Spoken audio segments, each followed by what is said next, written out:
All right, peace and love, everyone. Welcome back to my channel. If you are new, please like and subscribe. And welcome, everyone. Peace and love on this Monday, Moon Day, May 5th. Happy Cinco de Mayo to everybody out there who celebrates it. And I just want to say, happy Moon Day or Monday to everyone. Thank you for joining, and let's get right into our exciting topic this evening. Oh, and I have a new one announcement. The website, Astro Healing Arts, is now astrohealingarts.org, and I put it at the bottom of the screen running across the banner, the update, and you should see that update on all my social media platforms as well as my YouTube channel. So it's no longer astrohealingarts.com, it's astrohealingarts.org. And so there's been some updates and some upgrades on the website, and I'm super excited about that. So make sure you all continue to like and subscribe and support. Check out the website.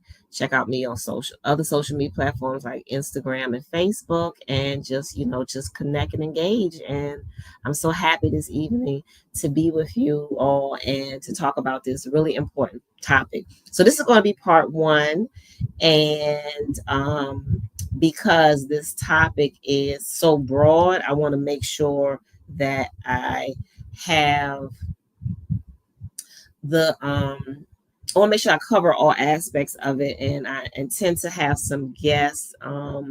Several people weren't able to make it this evening; they had other commitments, but we will be having guests to help us dive a little bit deeper into this most important topic. So tonight's topic is the power of music and how music transcends dimensions, which is a pretty exciting topic, I think. Um, and I am going to be talking a little bit about the movie Sinners tonight. So this is a little spoiler alert. If you haven't seen it yet, then you may want to log out and check out the film first. But the movie is the inspiration behind tonight's topic. Because this movie is creating a lot of talk and interest. And the movie that I'm talking about is called Sinners. It's a new Ryan Coogler film that came out recently, I believe in the month of April, and starring Michael B. Jordan and some other people. I can't recall everybody's name. Delroy Lindo is one person I can remember off the top of my head. But it's a very exciting film. So I hear from many people, and I've heard a lot of mixed reviews. But the main thing that everybody has been talking about is the music in the film, and the musical scenes seem to really leave an impression on people, on their minds, and on their spirits. And so the music seemed to impress so many folks, and everybody is telling me it has like a mystical spiritual properties, and or in the film, that's how it was portrayed. So, we're going to begin this new series on the power of sound in the form of music. Um, and music plays a really integral part of life in general. If you think about it, music is involved in every aspect of your life. Like there's songs for a birthday party. People sing happy birthday or feliz cumpleaños or whatever. There's songs for weddings, Here Comes the Bride, or other songs. Every culture has their own songs. There's songs that are sang for funerals. Music is played at all kinds of events throughout our lives. Graduations, they play the pomp and circumstance. Other events, I've been to some events that was military based. They played music. They have military bands. Music is an integral part of life. There's some people that feel that music is sinful, and then there's some people who say music is sacred and it's something that can elevate your consciousness and your senses to higher levels. So it depends on the intention behind it. But music is something that is used. It transcends cultures, it transcends time, it transcends languages, um, just everything. You have some people who will sing or rap or perform in other languages, and people who don't even know their language, who are not fluent in it, they enjoy the music. And all cultures have some form of music, whether it's their voice they use or if it's musical instruments, humming. They're all different forms of music. And music is something that, you know, it's something that is been such an integral part of life, even more than I would say things like the written word. It seems like music was there before that, because you have some cultures um, that don't use any established form of writing, but they do have music and they do make music, and they may pass songs and music down generation to generation. Then you have some other cultures where music is written on the walls of the temple, if you will, or whatever. And you'll see in a lot of ancient cultures, the ones that have been preserved, you'll see examples of music. You'll see people, playing musical instruments. You'll see images of people dancing, singing. And in a lot of cultures, the musicians are held in high regard. People who are singers or people who are musicians are beloved by many people in their own cultures, because music has such a profound effect on us. It's healing, it's soothing, it energizes you, it can motivate you, it can do so many things that um, other mediums cannot do. And I think that is why music is held in such high regard, and why musicians are held in high regard. Because I know, just talking to people, and from I've been around a lot of people, diverse groups of people, different cultures and backgrounds, and one thing that moves everyone is music. Music is used to express your deepest feelings and thoughts. A lot of times songs are used, or music is used to express feelings like love, but it's just something that people, it comes from within. It comes from this higher place within us. And music is used to express feelings, joy, sadness, love, anger. It's used to motivate you, to prepare for battle and to go to war. You even have war songs, war chants. You also have music that is used to soothe and comfort people when there's a death or a transition. There's music to announce special moments and events in life. And I think that is why musicians are held in such high regard, because there are some people who have such melodious voices, and how they sing, it will touch people's lives. And people, there's music that can move people to tears, and how it touches the soul is something that nothing else does. I think music is just, I want to say it's the fabric of all our lives. And it evokes certain memories, because there's certain songs when I hear it, takes me back to childhood memories.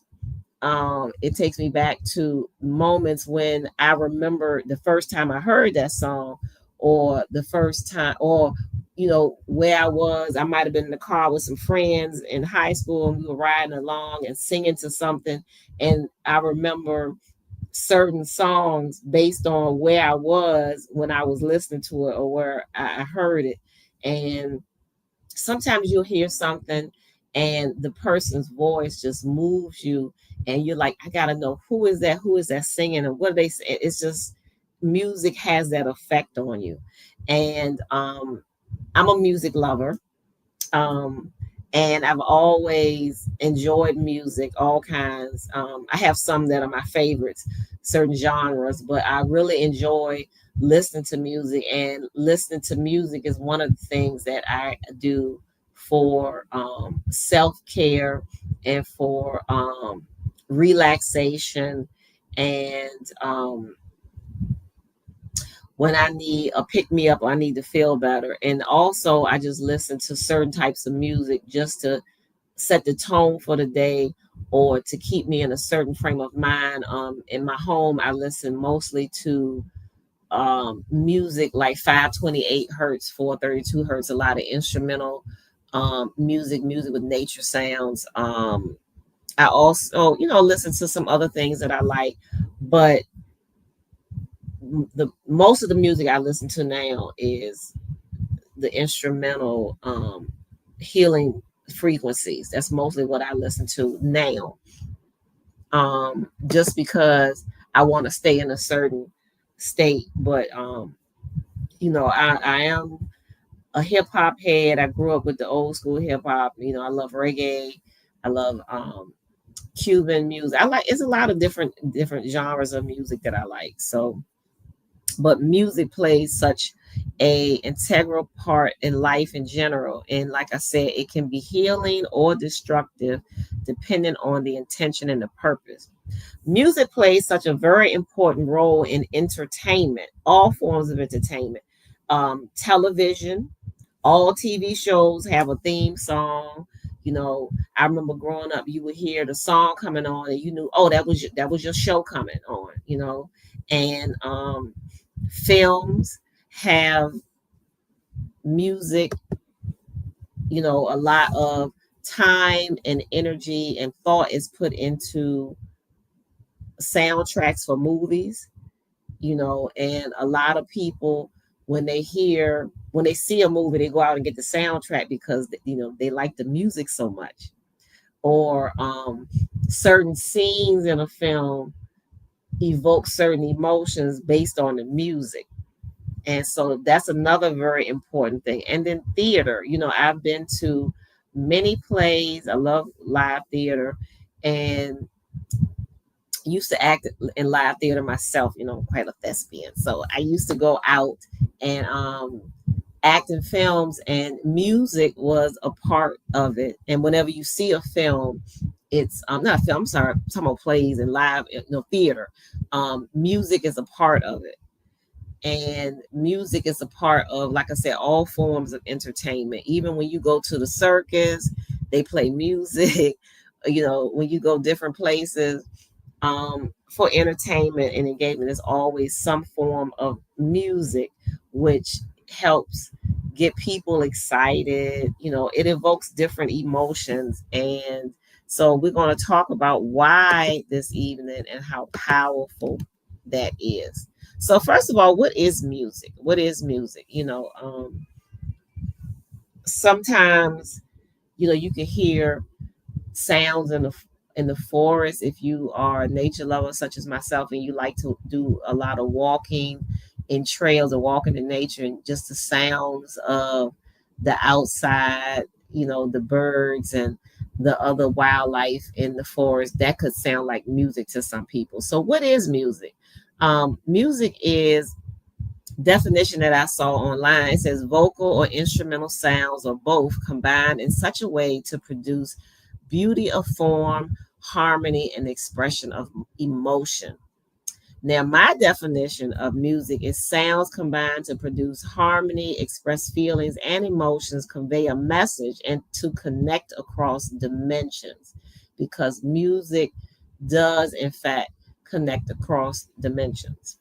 So, music is one thing that unites all cultures and in all time periods. There's some form of music. And if you look at ancient cultures, or even not so ancient but older cultures, A lot of the musical instruments they had, we have today. They just may be a little bit different. They may be more modernized, but um, the instruments have always exist. Especially percussion instruments, string instruments. You know, there's an instrument that I've seen in West Africa called the kora. I actually saw Sona Jabarte perform. And then in East Africa, they have some similar instruments that are stringed instruments. They look similar, but they have different sounds, slightly different sounds. And then the chorus shape looks a lot like this instrument they play in the Indian subcontinent. It's a couple of them that have that similar shape, and the sounds are different, but the shape is very much the same, and how you play is very similar. So that's what I mean by all these different um, instruments um, transcend dimensions, because if you see throughout history, the instruments look very similar. It's like there's nothing new under the sun. There may be some slight variations, but they've always existed. The first instrument was probably the voice, which is no less powerful than a instrument that's man-made.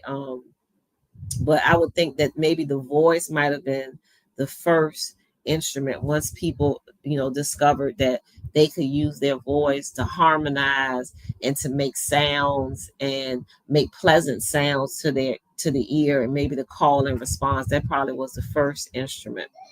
Um, Music is, like I said, used in all kinds of parades, celebrations, ceremonies, for birth, death, and other moments in life. Even commercials are filled with music. A lot of times we can sing the jingle to a commercial and remember that, but we might not be able to remember some addresses or some phone numbers, but you can remember the jingle. So music originally was intended to heal or to inform. It was intended to be like a tool for communication. And not only can you use music to communicate with other people, but you can also use music as a tool to communicate with other life forms and connect to other realities and dimensions.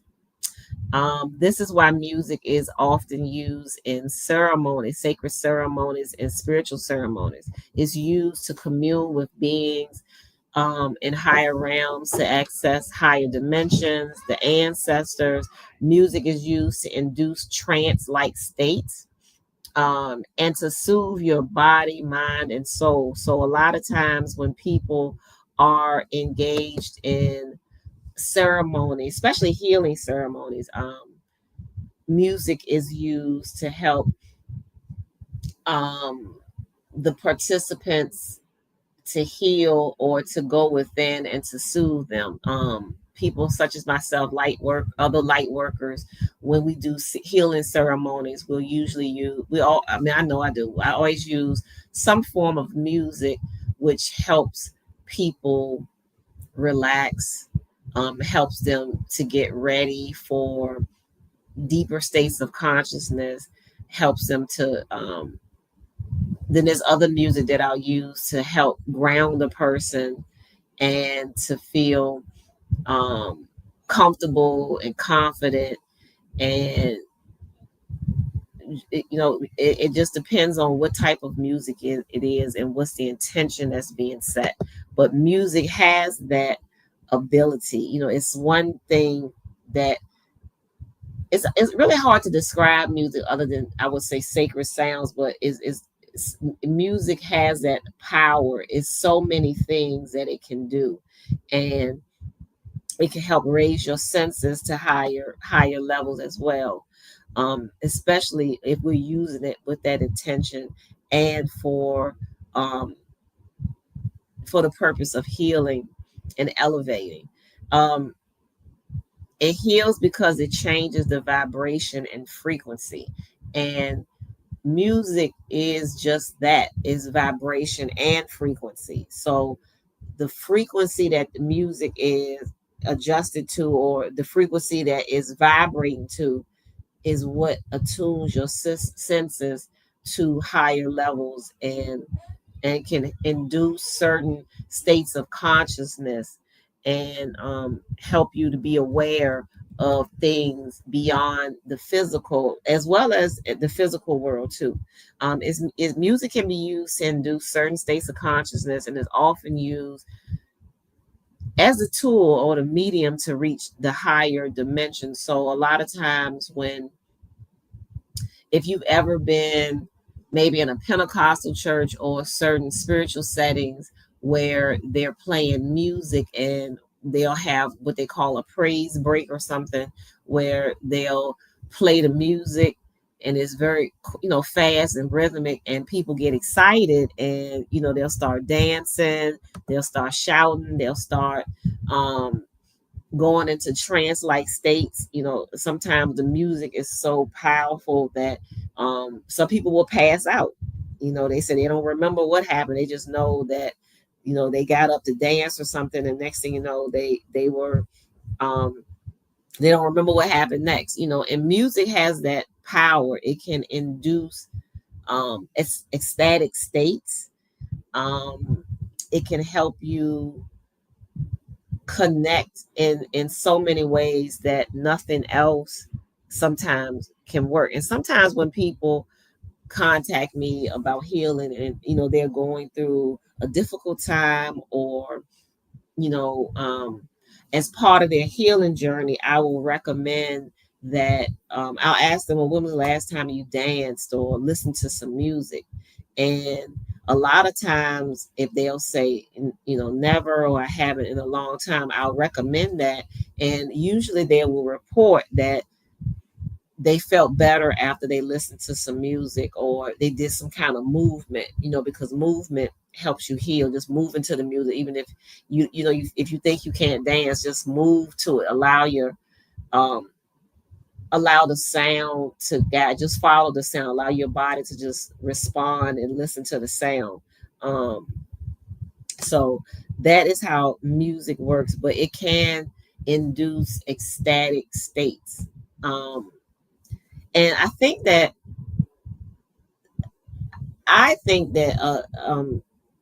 we know we're spiritual beings. We're not just this physical flesh and blood. And I feel that we need what music is to help us reach those states for ceremony, because ceremony and spiritual practices are an important part of our lives. Just like we need, the physical body needs its food and its rest and water, but your soul and your spirit also needs to be fed. And so I think music and frequency is a part of that. Most spiritual traditions and religions use some form of music, whether it's hymns, spirituals, chants, zikr, songs, decrees, the psalms in the Bible, which means praise songs, mantras, and so many other things.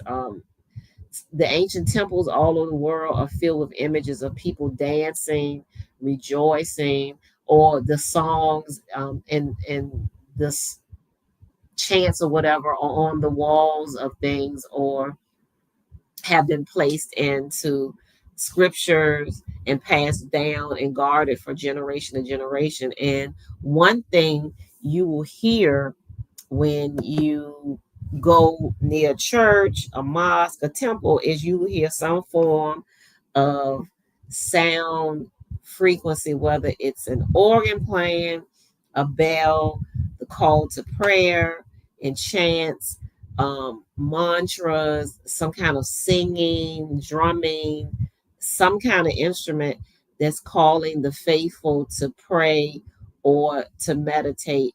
And you will always hear some form of sound or music, because it's attuning your senses to the higher realms. So, the Buddhist monks have their chants, and they have some chants that help, not only help you go deeper in meditation, but they have some that help to rewire the brain to stay calm enough and quiet, get your mind quiet enough to prepare for meditation, because a lot of people struggle with meditation if they're not used to it. And you can, if you go to certain places, you hear singing from the churches or chants or whatever. A couple of people I know told me, and I haven't been to Ethiopia yet, but they've told me that the Ethiopia is one of those really, really holy places, and you can hear the chants from the churches, um, all day and night. And you can also hear the Muslim call to prayer day and night. And they say sometimes, depending on where you are in Ethiopia, because some places are more predominantly Christian, some are more predominantly, Islamic.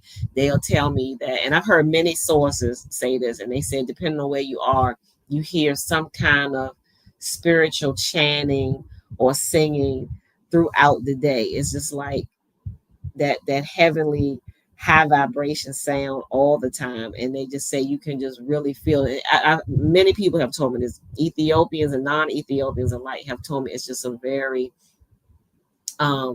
spiritual place. And part of it, they all say the same thing, was about the chants, how angelic they sound, or how melodious they sound. And um that is something that people remember. And a lot of people hear these chants and hear spiritual chants or spiritual music, and that will motivate them or call them to certain religions or certain spiritual paths because of the sound and how it resonated with them. Many people have converted to Islam after they heard the Adhan call, or some people have heard certain chants and other spiritual traditions or mantras, and something in it just spoke to them on a higher level, and they felt at home with that. So whatever resonates and speaks to you, I think is significant with your growth and your development spiritually. And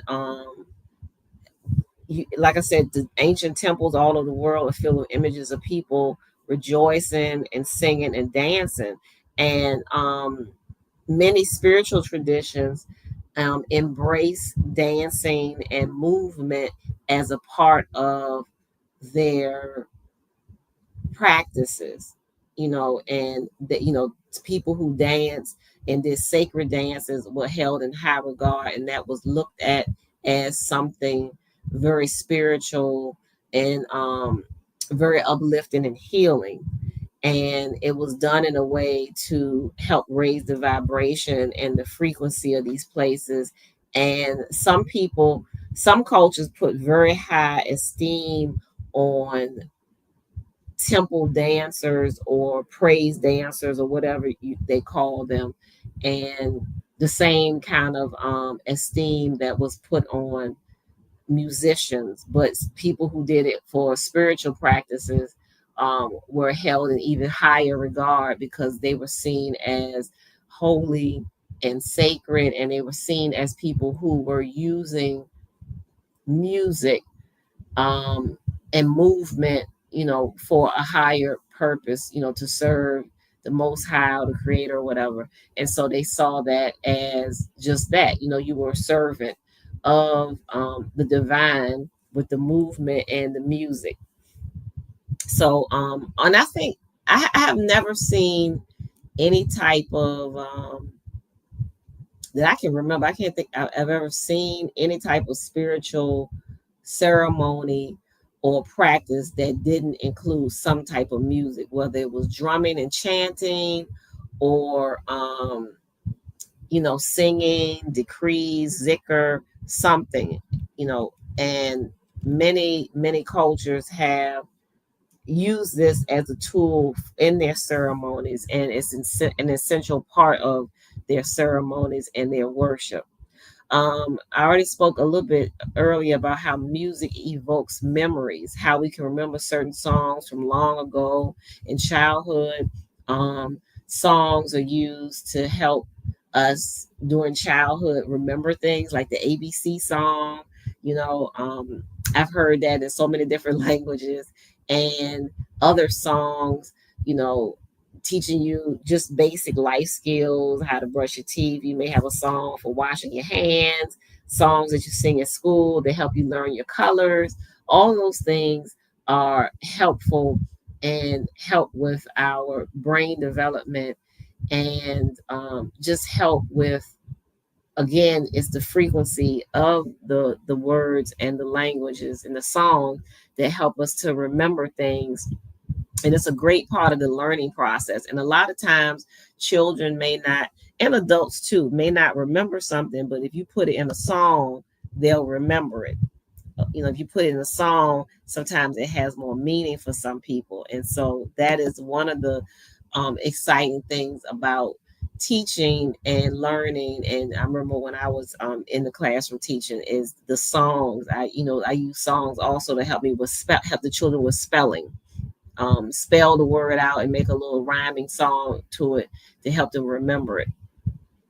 Um, Music can have a powerful uh, impact on healing, especially with changing your mood.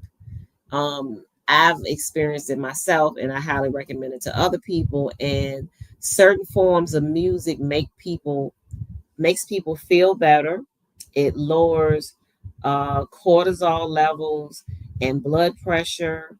According to studies, it's been used to soothe the senses and help you relax. Even if you go someplace to get like a massage or any other healing modalities, and they will use music as well to help you relax and calm down. Nature sounds, all of that. Listen to certain types of music can rewire the brain, and especially helps soothe and calm people down and put them in a certain frame of mind. The right type of music, that is. Music awakens different states of consciousness when it comes to healing. Um, in the tradition of medicine people, shamans, uh, priests and priestesses worldwide, there's certain healing songs that are used, certain songs for certain ceremonies. Even ayahuasca ceremonies, they have icaros for people who are participating in those ceremonies. Some of the other plant medicine ceremonies also have sacred songs that accompany the consuming of the plant medicine, and they go together. So the healing comes in multiple forms and levels. Not only is the healing coming from the plant medicine, but through the songs as well. Some of the songs were composed or created to speak to the spirit of the plants or the spirit of the recipients that are participating in these ceremonies. Music can induce, and frequency can induce, higher states of consciousness and help you to access hidden realms or states of awareness within yourself. And this is why medicine people or shamans or whatever you call them, vibrational healers, this is why they use sound and frequency. And that sound and frequency in music may be a rattle, it may be a drum, it may be a flute. They may use songs that they sing. Um, Rain stick, the didgeridoo, it's so many different instruments. And then there's certain ones that are considered holy or sacred or just for spiritual practices and spiritual purposes. But the purpose is to carry a person into a higher state of consciousness and to assist them with healing. Um, Certain sounds can take away pain in a person, and um, they've done research on that. Sound and how sound impacts water. Dr. Masaru Emoto has done a lot of research on the power of the word and how that um, can be measured and studied and observed in water. So if the things that you say have an impact on water, just imagine what impact music has on water. And all of us have water in our body. With majority of us, our physical cells is made of water. So we got to be extra mindful of what type of music we are listening to, because the music, if you know that music can um, impact your ability to, or can impact your ability to heal, and if you know that music awakens certain levels of consciousness, with that in mind, you have to think about what the music you're listening to, what level of consciousness is it awakening? Is it low vibrational? Is it high vibrational? Is it evoking feelings of fear, other negative emotions, negative feelings? Is it causing you to feel sadness? What is it? What is it doing? What is it saying? What is it making you feel? And this is the power of music. This is the power of music. And I took a class in college, and it was called Black American Music, and it talked about the all the different genres of music.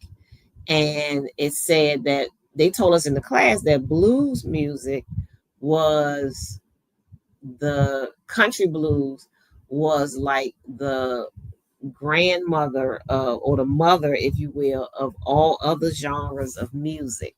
And they said that country blues gave birth to other blues music, um, and several other genres, like rhythm and blues came from the blues, soul music came from the blues. They said rock and roll came from it, um, and I guess you could say in some form or another, hip hop and all the other genres, jazz, all of it, they said came from, started with country blues. And um, blues is a powerful form of music. I've been listening to it since I was little. I think I heard a lot of it growing up. Um, and I enjoy it as well. But blues music is, I don't want to say is I mean, they called it blues because a lot of times the people would talk about things that were hurting them and bothering them. So it's like they were putting their pain into the music. Um, but it's not just that, it's more of a, it's like it's almost like it's the sound of their soul, the sound of what they are feeling. It's like they just start playing music, an instrument. It could be a harmonica or, a guitar or whatever. Most blues musicians play the guitar, but not all of them. And they would just let those feelings come up, and just put those feelings to song and to sound. And I think essentially that's what all music should do, and probably in well, most of the positive music, that is, that's what it is. It's just you speaking from a part of yourself. You speaking from your soul, and you just let it out, and you put it to a rhythm. And good musicians, if you've ever been around somebody that's a true musician, they're always composing and creating music. They can be sitting at a table, having their coffee in the morning, or, eating their breakfast, and then they'll just start humming something. And next thing you know, they start tapping on the table, and then they just composed a song, and some people have that gift. Some people have that gift. Some others, the music comes to them when they're in quiet states, or when they're just playing an instrument, or the music comes comes to them in dreams. I've heard a lot of people say songs come to them sometimes during the dream time, and then they compose it. But it's a gift and a talent. I think it's more than a talent. I believe it's a gift that some people have, that they can just compose and create music. And we all have creativity and creative potential. But some of us have more highly developed creative gifts than others, or when it comes to some things, like when it comes to music, some people are just more naturally inclined to it. And um, music is very powerful, and that is one of the things that everybody is talking about in this movie.